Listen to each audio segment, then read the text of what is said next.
Hi friends, welcome back to our channel. ఈ వీడియోలో ఇంకొక సింపుల్ బ్లౌజ్ డిజైన్ ఏ విధంగా వర్క్ చేసుకోవాలో చూపించబోతున్నాను. ఫస్ట్ ఇక్కడ జరీ థ్రెడ్తో చైన్ స్టిచ్ వేసుకోవాలి. ఇలా బ్యాక్ చైన్ వేసుకుని స్టార్ట్ చేసుకుని ఇట్లా జరీ థ్రెడ్తో డబుల్ చైన్ స్టిచ్ అనేది వేసుకోవాలి. అంటే ఇలా ఒక సైడ్ నుంచి స్టార్ట్ చేసుకుని మనము ఇలా రెండో సైడ్ వరకు కూడా మనము ఈ విధంగా చైన్ స్టిచ్ అనేది వేసుకుంటూ వెళ్ళాలి. ఈ చైన్స్ వేసేటప్పుడు మరీ పెద్దగా వేయకూడదండి, చిన్నగా వేయకుండా మీడియంగా ఇట్లా వేసుకుంటూ వెళ్ళాలి. చైన్ వేసేటప్పుడు మనం చైన్ని లాగుతూ వేయకూడదు, కొంచెం ఈ విధంగా లూజ్ ఉండేటట్టు వేసుకుంటే నీట్గా వస్తుంది చైన్. ఇట్లా ఒక సైడ్ నుంచి స్టార్ట్ చేసి ఈ విధంగా రెండో సైడ్కి వచ్చిన తర్వాత ఇక్కడ నుంచి మనం బ్యాక్కి మళ్ళీ ఇంకొకసారి వేసుకుంటూ రావాలి. దానికోసం ఇలా సైడ్కి ఒక చైన్ వేసి తర్వాత ఇలా కిందకి మళ్ళీ చైన్ వేసుకుంటూ వెళ్ళాలి.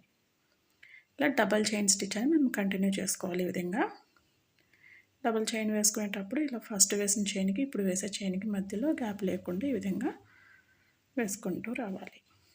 ఇట్లా స్టార్టింగ్ వరకు వేసుకుని వచ్చిన తర్వాత ఇక్కడ ఎండ్ నాట్ అనేది వేసేసుకోవాలి. తర్వాత ఇక్కడ ఒక లైను షుగర్ బీడ్స్ని స్టిచ్ చేస్తున్నాను. 2 mm సైజ్ బీడ్స్ని స్టిచ్ చేస్తున్నాను. ఇవి చిన్న సైజ్ బీడ్సే కాబట్టి మనము ఒక చైన్కి ఇలా రెండు బీడ్స్ వేసుకుంటూ స్టిచ్ చేసుకోవచ్చు. ఈ బీడ్స్ని కాటన్ థ్రెడ్తో స్టిచ్ చేస్తున్నానండి. మనం ఏ బీడ్స్ అయినా కూడా కాటన్ థ్రెడ్తోనే స్టిచ్ చేసుకుంటాము. అలాగే బీడ్స్ స్టిచ్ చేసేటప్పుడు మనకి బీడ్స్కి మధ్యలో గ్యాప్ లేకుండా స్టిచ్ చేసుకోవాలి. ఇంతకుముందు వీడియోస్లో కూడా చెప్పాను, మనము బీడ్స్ స్టిచ్ చేసేటప్పుడు ఇక్కడ అలా చైన్ తీస్తాం కదా, చైన్కి బీడ్ వేసిన తర్వాత ఆ చైన్కి బీడ్స్ ఎంతవరకు సరిపోతున్నాయో చూసుకుని మిగతా ఎక్స్ట్రా థ్రెడ్ని ఫ్రేమ్ కింద నుంచి లాగేయాలి. లాగేసి తర్వాత బీడ్ పక్క నుంచి నీడిల్ని కిందకి దించుకుంటే మీకు బీడ్స్కి మధ్యలో గ్యాప్ రాకుండా ఉంటుంది. ఓకే, తర్వాత ఇక్కడ ఇంకొక లైను 3 mm బీడ్స్ని స్టిచ్ చేస్తున్నాను. ఇవి కొంచెం పెద్ద సైజ్ బీడ్స్ కాబట్టి మనం ఒక చైన్కి ఒక్కొక్క బీడ్ వేసుకుంటూ స్టిచ్ చేసుకోవాలి.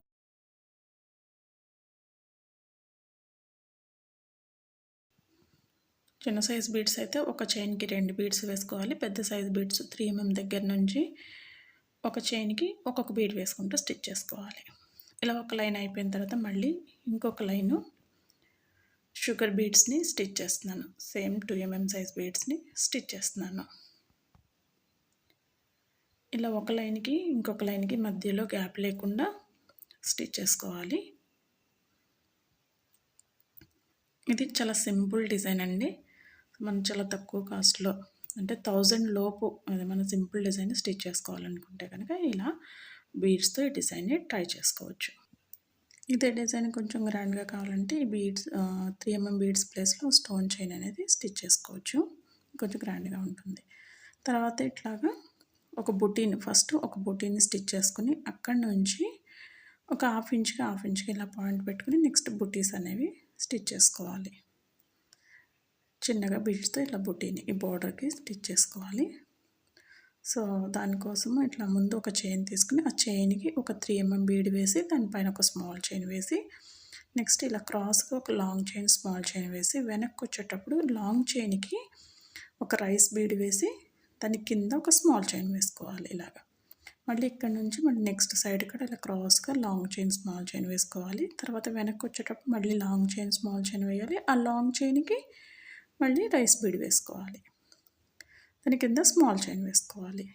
ఇక్కడ నుంచి పైకి కూడా ఒక లాంగ్ చైన్ స్మాల్ చైన్ వేసి వెనక్కి వచ్చేటప్పుడు మళ్ళీ లాంగ్ చైన్కి రైస్ బీడ్ వేసి కింద స్మాల్ చైన్ వేసి తర్వాత ఇక్కడ సెంటర్లో నాట్ వేసుకోవాలి. ఇలా బుటీని స్టిచ్ చేసుకోవాలి.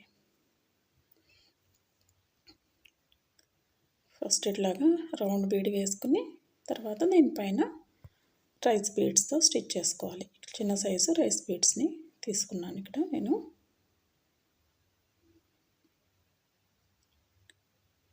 ఇలా మనం ఒక హాఫ్ ఇంచ్ గ్యాప్తో నెక్ చుట్టూతో కూడా ఈ విధంగా బుటీస్ లాగా స్టిచ్ చేసుకోవాలి బీడ్స్తో.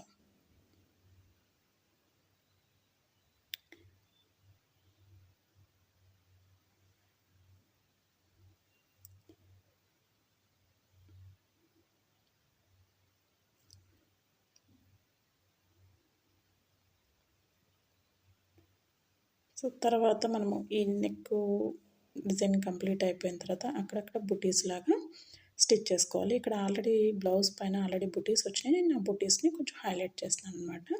సో, ఇక్కడ ఇలా బుటీ వచ్చింది. దీనిపైన మళ్ళీ రైస్ బీడ్స్‌తో బుటీని స్టిచ్ చేస్తున్నాను. దానికోసం ఇట్లా బ్యాక్ చైన్ వేసుకొని ఇలా క్రాస్‌గా లాంగ్ చైన్, స్మాల్ చైన్ వేసి వెనక్కి వచ్చేటప్పుడు లాంగ్ చైన్‌కి రైస్ బీడ్, దాని కింద స్మాల్ చైన్. అలానే లెఫ్ట్ సైడ్ కూడా క్రాస్‌గా లాంగ్ చైన్, స్మాల్ చైన్ వేసి వెనక్కి వచ్చేటప్పుడు ఇలా లాంగ్ చైన్‌కి బీడ్ వేసుకొని దాని కింద స్మాల్ చైన్ వేసుకోవాలి. అక్కడ నుంచి పైకి ఒక చైన్ వేసుకోవాలి. మనకి అక్కడ బుటీ ఎలా ఉందో దానికి సేమ్ అదే లెవెల్‌కి రావడానికి చైన్ వేసుకొని మళ్ళీ అక్కడ నుంచి మళ్ళీ రైట్ సైడ్‌కి క్రాస్‌గా లాంగ్ చైన్, స్మాల్ చైన్ వేసి వెనక్కి వచ్చేటప్పుడు మళ్ళీ లాంగ్ చైన్ వేసుకోవాలి. లాంగ్ చైన్‌కి బీడ్ వేసుకొని కింద స్మాల్ చైన్ వేసుకోవాలి. అలానే లెఫ్ట్ సైడ్ కూడా వేసుకుని తర్వాత ఇక్కడ నుంచి పైకి ఒక చైన్ వేసి మళ్ళీ అక్కడ నుంచి స్ట్రైట్‌గా ఒక లాంగ్ చైన్, స్మాల్ చైన్ వేసి వెనక్కి వచ్చేటప్పుడు మళ్ళీ లాంగ్ చైన్‌కి బీడ్ వేసుకొని కింద స్మాల్ చైన్ వేసుకొని ఇలాగ నాట్ వేసుకోవాలి. ఇలా ఈ బూటీని స్టిచ్ చేసుకోవాలి. ఇదే విధంగా అన్ని బూటీస్‌ని స్టిచ్ చేసుకోవాలి. సో, మొత్తం అంతా స్టిచ్ చేసేసుకున్న తర్వాత మనకి ఫైనల్‌గా బ్లౌజ్ డిజైన్ అయితే ఈ విధంగా ఉంటుందండి. సో, బీడ్స్‌తో సింపుల్‌గా మనము బ్లౌజ్‌ని స్టిచ్ చేసుకోవాలనుకుంటే కనుక ఇలాంటి డిజైన్స్ అనేవి ట్రై చేసుకోవచ్చు. ఇది బ్యాక్ నెక్ ఫైనల్ లుక్ అనేది ఈ విధంగా ఉంది. నెక్స్ట్ ఇదే విధంగా మనము ఫ్రంట్ నెక్ కూడా వర్క్ చేసుకోవాలి. నెక్స్ట్ ఇది హ్యాండ్ డిజైన్ సేమ్ బార్డర్ ఇచ్చేసి అక్కడక్కడ ఇలానే బుటీస్ అనేవి స్టిచ్ చేసేసాను. తర్వాత దీనికి మార్కింగ్ అనేది ఎట్లా చేసుకున్నామో చూడండి. ఈ బ్లౌజ్కి వచ్చేసి ఒక సైడు బార్డర్ వచ్చింది. సో, ఈ బార్డర్ వచ్చిన సైడు హ్యాండ్స్ మార్క్ చేశాను, హ్యాండ్స్ వర్క్ చేశాను. ఈ హ్యాండ్స్ పైన బ్యాక్ నెక్ అనేది వర్క్ చేశాను. ఎందుకంటే మనము జనరల్గా అయితే హ్యాండ్స్కి opposite side back neck mark చేసుకుంటాం కదా. ఇక్కడ అలా మార్క్ చేసుకుంటే ఇక్కడ ఆల్రెడీ బూటీస్ ఉన్నాయి బ్లౌజ్ పైన. బూటీస్ అనేవి రివర్స్ డైరెక్షన్లో వస్తాయని నేను ఇట్లా హ్యాండ్స్ పైనే బ్యాక్ నెక్ అనేది మార్క్ చేసుకున్నాం అనమాట. సో, ఇట్లా మనం బ్లౌజ్ని బట్టి మార్కింగ్ అనేది చేసుకోవాలి. ఈ వీడియో కనుక నచ్చినట్టయితే లైక్ చేయండి, షేర్ చేయండి, మన ఛానల్ని సబ్స్క్రైబ్ చేసుకోండి. Thank you friends. Thank you for watching.